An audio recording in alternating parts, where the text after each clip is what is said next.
பத்மினி, பத்மினி, எங்கடி போயிட்ட? இதோ வந்துட்டேம்மா. அங்க என்னடி பண்ணிட்டு இருந்த?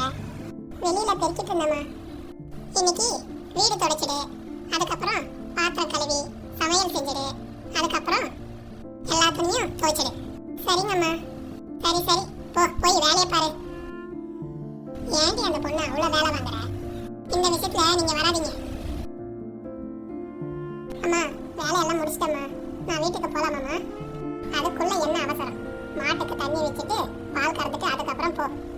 அம்மா, இப்பவே ரொம்ப நேரம் ஆயிடுச்சுமா. வீட்டில் என் குழந்தை பசியோட இருக்குமா, போய் சமைக்கணுமா. ஒன்றும் ஆயிடாது, இந்த வேலையெல்லாம் முடிச்சுட்டு அதுக்கப்புறம் போ.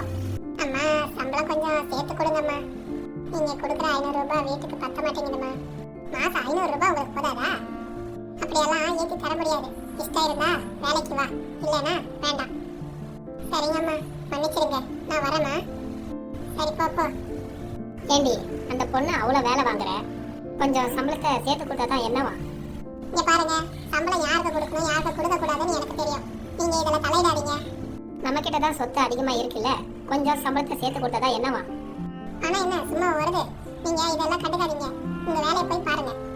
அப்படி சேர்த்து வச்சு என்னதான் பண்ண போறியோ போ. அந்த ஆண்டவன் தான் உனக்கு நல்ல புத்தியை கொடுக்கணும். நான் ஏதோ குடும்பக்காரி மாதிரி பேசுறீங்க, போங்க. அம்மா, ஏதாச்சும் வேலை எடுத்த கொடுங்கம்மா. எந்த வேலையும் இல்ல, போ. அம்மா, அப்படி சொல்லாதீங்கம்மா. நீங்க எவ்வளவு சம்பளம் கொடுத்தாலும் நான் வாங்கிக்கிறேன். மாசம் 300 ரூபாய் கொடுப்பேன், அதுக்கு மேல கொடுக்க மாட்டேன். விருப்பம் இருக்கா வேலை செய், இல்லைன்னா போ. அதுவே போதுமா? சரி சரி, உள்ள போய் வேலை செய். ஏண்டி, இந்த பொண்ணு வேலைக்கு சேர்த்தா, அப்போ அந்த பொண்ணு? அவளுக்கு இனிமே வேலை இல்ல, சம்பளத்தை ஏத்தி கேக்குறா. இவ வந்து 300 ரூபாவே சம்பளத்துக்கு வேலை செய்யறேன்னு சொல்றா. அப்ப 200 ரூபாய் லாபம் தானே? இது ரொம்ப மோசம்டி. எனக்கு தெரியும், நீங்க போங்க. நீ எங்கட இங்க வந்த? இனிமே உனக்கு வேலை இல்ல, போ. அப்படி சொல்லாதீங்கம்மா. உன்னை விட கம்மி சம்பளத்துக்கு எனக்கு ஆள் கிடைச்சாச்சு. நீ வேற எங்கேயாவது வேலை செய், போ.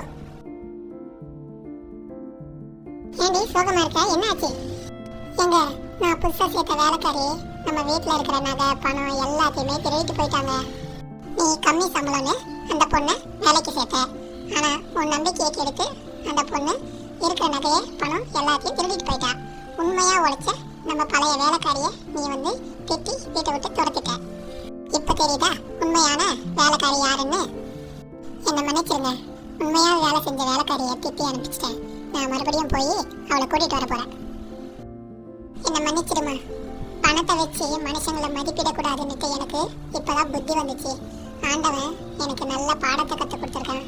என்ன மன்னிச்சிடுமா. உன் நல்ல குணத்தையும் உண்மையான நம்பிக்கையும் என்னால புரிஞ்சிக்க முடியாம போச்சு. மறுபடியும் வேலைக்கு வாமா. நீ கேட்ட சம்பளத்தை விட நான் அதிகமாவே தரேன். அம்மா, மன்னிப்பெல்லாம் எடுத்து கேக்குறீங்கம்மா.